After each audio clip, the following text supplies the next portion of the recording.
There's a lot of talk going around at the moment about something called generational trauma and breaking the cycle. But what is generational trauma and what does it mean to break the cycle? I'm Nicola, and my passion is helping parents and not yet parents release their stuff so they don't pass it on to their kids and repeat the cycle. And I've been exploring ways to release my patterns of pain for over 25 years. I just want to clarify, this definition of generational trauma is just my opinion. You may find other more official definitions elsewhere, but this is based on my own personal lived experience. And if you disagree with my definition, let me know in the comments. But my simple definition of generational trauma is the patterns of pain that we pass from parent to child over generations. But what does that mean? Let me illustrate it with some examples. There's a story, for example, of a woman who grows up in a house where her father hits her mother, but her mother chooses to stay. And so this child grows up watching her mother put up with this treatment and this behaviour, and effectively normalises that, takes on beliefs and behaviours as a result of that experience. She grows up and then marries a man, and then he starts hitting her, and she stays because that was the behaviour that she learned growing up. And a great example of this is the book It Ends With Us, which is a story of a woman in a very similar situation, but she instead decides to change the way that things happen. It was also made into a movie recently.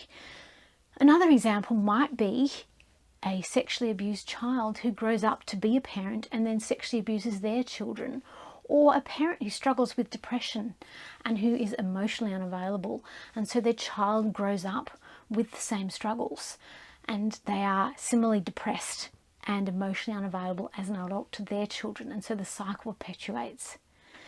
In my own personal experience, we have a pattern of pain and self-hatred down the maternal line. And what I mean by that is my great-grandmother is described by my grandmother and my mother as a very nasty person, very unhappy, very mean, very unpleasant woman to be around. And then my grandmother, she took a different approach. She pasted a smile over all of this stuff. She was still carrying that pain underneath because she was not available to my mother as my mother was growing up. So she perpetuated the cycle in a different way, but she plastered a happy face all over everything. And yet underneath, things were not very good. She was not feeling good about herself. She turned that pain and self-hatred towards herself. And as a child, I watched my mother suffer with the same pain and negative self-talk and have that dysfunctional relationship with her mother, where she would get off the phone every week crying after talking to her because that balance was so out of whack with her mother. And I watched that pain, and she expressed that pain to us. That was her way of interacting with the world. And so it's something I've had to deal with, is to learn how to release that negative self-talk and that pain and those beliefs and actually heal that trauma. And so this unhealed trauma is what is at the core of this generational trauma. It's these patterns of behaviours that are created because this trauma creates these changes in our beliefs and our behaviours, and then it's transmitted via the way that we interact with other people, through the culture and the values that we perpetuate in our immediate family. But it also creates changes in our DNA. There's evidence that shows that trauma changes the expression of our genes, which can lead to fundamental changes in how we see the world and interact with the world. So what causes generational trauma? It can happen at a societal level. So things like war or racism or slavery or genocide or displacement or natural disasters can all create trauma at a broad scale. And if this isn't resolved, it can be passed down through the generations. But also it can happen at a personal level. So things like abuse, physical, mental, emotional, physical, sexual abuse, all of these things can create trauma.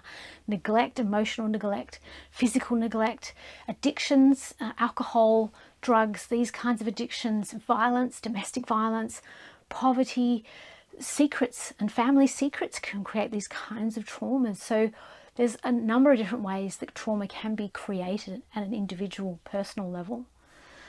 And there's some signs to be aware of that might indicate that generational trauma underlies this stuff. Things like anxiety or depression or hypervigilance to threats, or feeling guilt and shame for no apparent reason at everything and anything. There may be issues with trust, not being able to trust other people and having trouble with trust in relationships and forming intimate relationships. Addictions, drugs, alcohol, food, video games, sex, whatever that addiction is, can be an indication of an imbalance that is on top of that generational trauma. It can lead to unhealthy attachment styles, so avoidant attachment or more codependent type attachment styles. It can also be correlated with mental health conditions. Other behaviours may arise, like people-pleasing behaviours, putting up with toxic relationships, or constantly functioning in survival mode. A lot of these can be indications of underlying trauma that hasn't been resolved. And these changes in behaviour and these traumatic experiences that create this dysfunctional behaviour flows on to not just to affect yourself and your immediate family, but also the community at large and society as a whole. And we can see this playing out in things like in business or in politics or in the workplace or in the relationships we have in the world in general. We can see some of these patterns of dysfunction affecting that more broadly. So how do we break the cycle? Breaking the cycle boils down to healing your stuff so you don't pass it on, whether it's to your children or in your interactions with other people. By healing our own stuff, we stop the cycle with us. And individually, that looks like developing self-awareness so that we understand that we are dealing with stuff. Practicing mindfulness so we can notice these issues as they start to affect us. Educating ourselves about what they are, how they work, and how we can actually resolve this stuff. Self-compassion as we realize we do have this stuff affecting us and what we can do to reduce its impact on us and others. And then healing work to release this so that it no longer affects us. And I have a journaling guide with a number of prompts that might help you work through this, particularly sections 6 and 7 on your past and your struggles, that might help you start thinking about whether or not you're affected by some of these patterns yourself.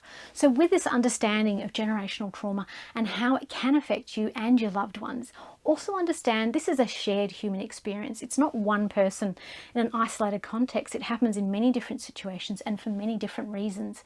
And so it's important to keep that in mind, but also that it is a solvable problem. We have ways that we can deal with this. And that's what's important here, is to understand that we can do something about this. It doesn't have to define our future. We can resolve this stuff, we can release it, we can break the cycle and thrive instead. You might also want to download my list of favourite techniques for releasing emotional issues, so you can use some of those as you work through this stuff for yourself or with your loved ones. And if you'd like a process for uncovering and identify the issues that might be hidden in plain sight that seem to be stopping you from greater success and achieving what you know is possible for you, you might want to watch this video next. And I'll see you in the next one.